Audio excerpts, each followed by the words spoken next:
2, 3.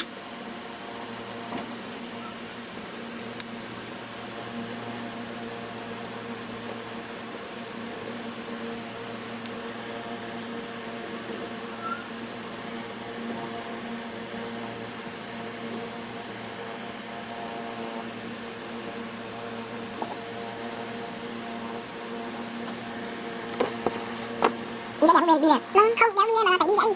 Đó. Mình sẽ có đẹp quá nữa.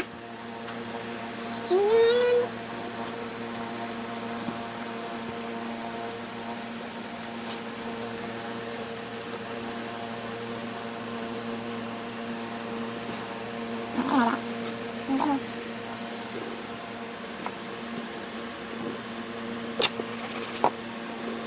Đi đây là phải đi. Đó. Đó. Đi đi mình ngồi lên. Mình đi nhẹ sốt sốt như rồi đó. Tập công phu ra ngay nhá. Đặt nét có thể.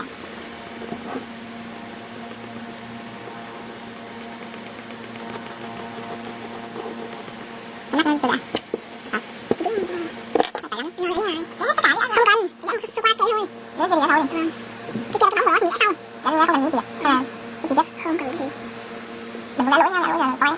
Clip 2 phút 3 phút nữa. Phổi đi ra đi. Đi rồi.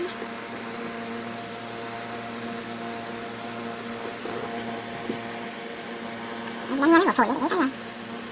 Thấy nè. Phổi đi thôi, phổi cho khô một cái phổi đi. Nhanh rồi. Anh nói chẳng nha.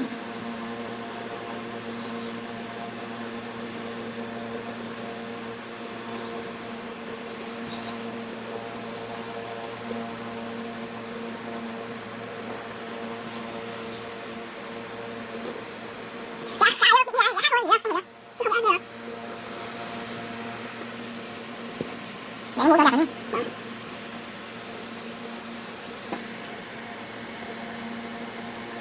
Đây là lúc bỏ tay ra xem. Bỏ hẳn ra. Mình đã chứ. Nó phải biến hóa con đường anh tính nào. Bóng tay tôi đen như tao nha.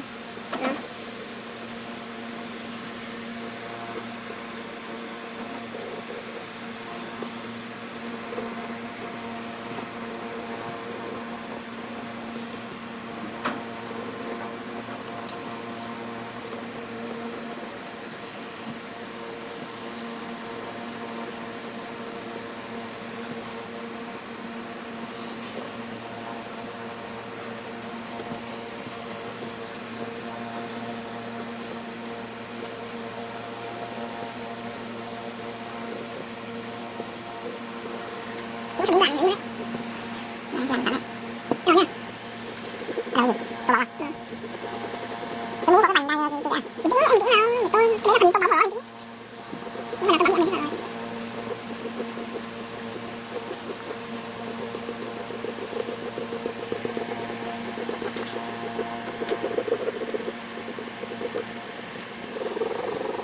Những phần tôi bỏ em để tôi nha. Đây nha. Những phần tôi bỏ em để tôi. Anh tôi. Những phần tôi bỏ em để tôi. À, tôi hết hả? Đó rồi. Quay gì đây? Tôi bỏ xong thì phần xấu nhất thì nó sẽ biến dạng nữa. Thấy không? Vậy là chị ấy hết phần xấu hết thì biến dạng hết luôn. Em cho em xem. Em cho em xem. Tôi bỏ ra 15 phút xong. Để là tiếp. 3 phút rồi. 7 phút. 8 phút rồi. Em lại 10 phút xong rồi. Thế thì làm đi.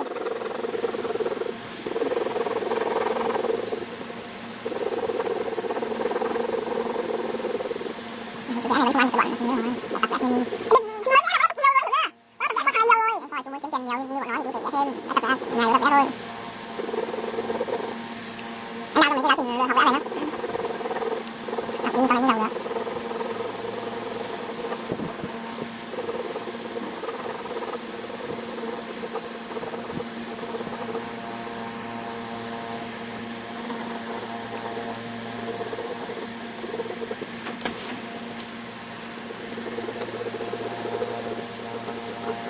À, hồi kia tôi nói một chi nữa nhỉ? Đúng không? Anh nói quá. Tùy rồi.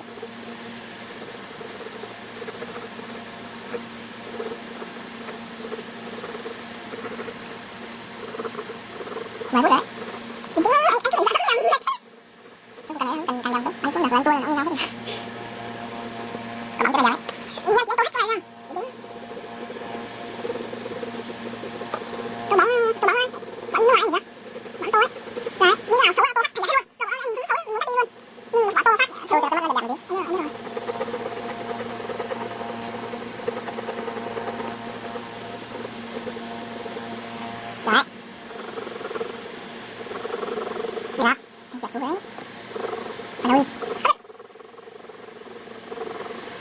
Thì lần thứ hai tuần này là chủ đề một bước nữa. Thì khoảng một năm sau cái clip nó nhiều view thì sẽ có tiền. Bây giờ nếu mà nhiều anh sẽ trả trước lần ít. Gọi là tiền tiền tự. Không thể tự rồi, tiền ăn. Biết sao thì sao nó học rồi, học ôn bài. Chỉ 2 tuần vẽ ra một bước thôi, có gì đâu. Cái mồm vẽ thế là khoảng mấy nữa. Đúng, tôi cả. Đấy, một lọng như kia. Tôi tất cả làm không? Ăn cũng được. Mà hôm nay không máy nữa hết, dung lượng. Bao nhiêu phút thì dung lượng? Không biết nhiều, không hay. Hay nhất thì đang giờ anh tính. Rồi nhất. Nhất được, nhất được. Cho anh thêm tiền mũ được không này nha. Bấm nhạc này. Bấm tay tôi đen nha. Là em tính nào, em tô một phát cho nó ngon luôn. Ở kia em làm tô cho nó cái áo nữa. Tay áo nó mua đầu nó đấy. Nó đặt nó thử nó thích này. Thế mà tôi bấm không được tôi. Tên là UFC, thế là gọi Luffy nội dung. Thôi giờ đang vậy rồi. Đó, tôi biết anh gọi là nó hết sạch, anh xóa mới được.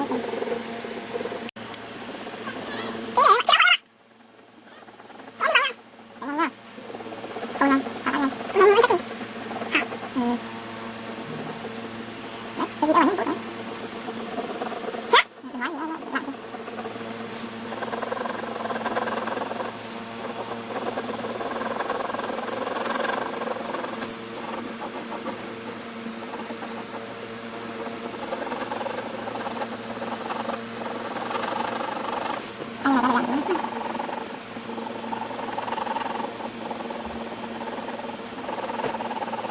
Chỉ 5 phút. Ôi trời. Cái kia hết rồi, có lẽ là tiếp được không? Hết rồi tính xong, cứ ăn cứ hết rồi. Nhớ coi. Nhớ coi phải cỡ nó khổ. Anh nhớ. Tôi lên mình chúng ta lên trên đi, lên mắt đi.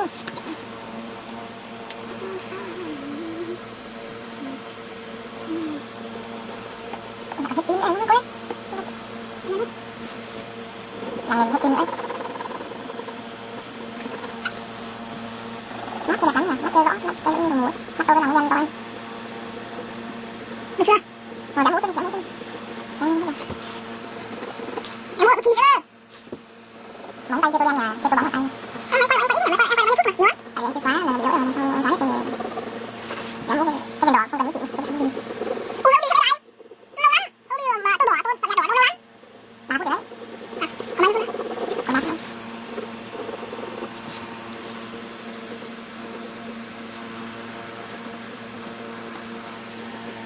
Bây giờ tập trung vào cái tay này, em mua đi, cái dưới cạnh. Mua cái đẹp đấy. Cho mấy cái lên chỗ đằng này đi cho đẹp. Em thấy ai đâu hả? Em như kiểu ngu dân. Đấy, chút đâu. Tô cái tay giống như này ta. Bóng bóng này rồi, bóng tay đen lên. Còn 3 phút nữa. Còn 2 phút. 2 phút ơi, tô đủ 2 tay. Ông cho mình cái sao không? Lại em quá. Còn đây rồi. Cái này là còn lâu nữa. Rồi, cái này rồi, còn 2 phút nữa rồi. Cái không khỏi luôn à. Đi ra thì ra nhà nữa. Cái này để xem nào. Cứ đặt nhờ cái 6 tay sang. Bóng tay nữa.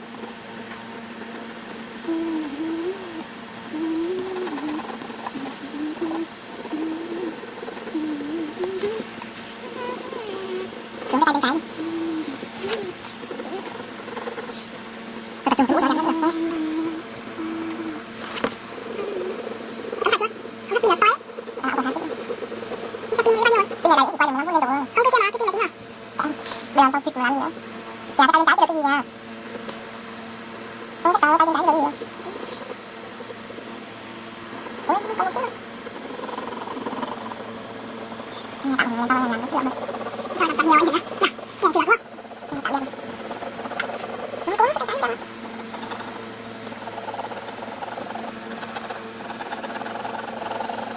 Bây giờ tay của tay à? Hả? Tay của tay. Tay nha. Tay bên trái cô làm tay. Mình tính lại nó sao đâu? Thế làm sao kịp? Rồi lại phải tay luôn à? Cái này nhưng mà bây giờ anh cái này làm sao rồi? Để nó hồi xóa. Xóa như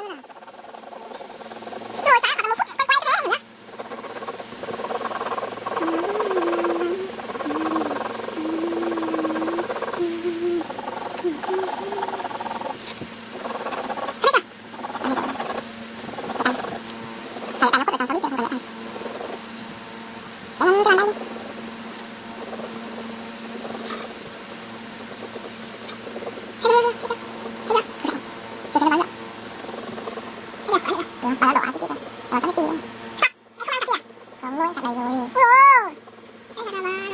Nó hồi xóa khoảng 1 phút quay cái thế nữa. Ôi trời ơi. Thế à? Đỏ rồi.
thằng đặt nó quay nhà chạy anh chả lộn mà đừng nói nữa thua mày quanh rồi chỉnh cái tay cho đẹp đi áo kia đẹp rồi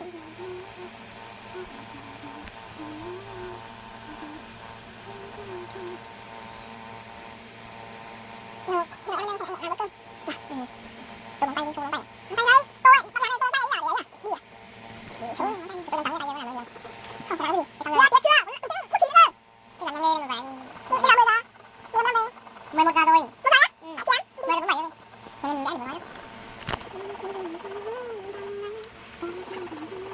một cái mặt này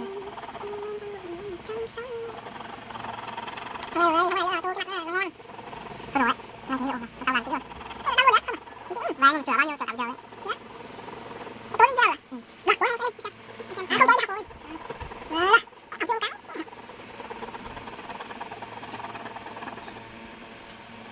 giờ sửa mặt thôi vâng tặng nó nhà ra tôi biết à chị em có cái gì sắp xong chị em sẽ đẹp hơn á có cái thật riêng của nó tôi gần đây tôi cả tôi phần nào đứa anh xem tôi phần nào ok tôi xem